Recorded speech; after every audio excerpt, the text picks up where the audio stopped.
Sir నమస్తే అండి. Sir KTR గారికి కుడిభుజం లాంటి వ్యక్తి ఈ రోజు లేకపోవడం ఏ విధంగా భావిస్తారు?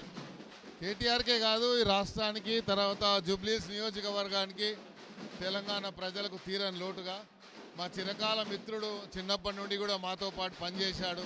కానీ ఈరోజు ఆయన లేకపోవడం అనేది చాలా దురదృష్టకరం.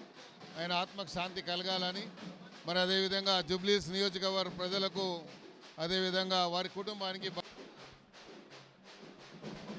సార్ నమస్తే అండి. సార్ కేటీఆర్ గారికి కుడిభుజం లాంటి వ్యక్తి ఈ రోజు లేకపోవడం ఏ విధంగా భావిస్తారు?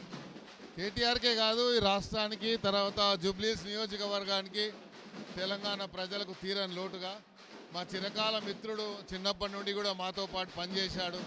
కానీ ఈరోజు ఆయన లేకపోవడం అనేది చాలా దురదృష్టకరం.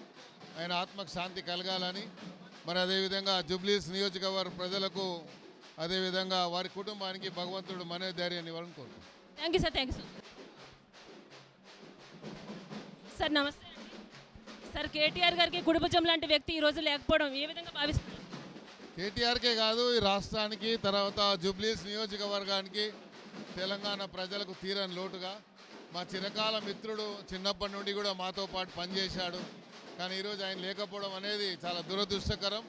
ఆయన ఆత్మకు శాంతి కలగాలని మరి అదేవిధంగా జూబ్లీస్ నియోజకవర్గ ప్రజలకు అదేవిధంగా వారి కుటుంబానికి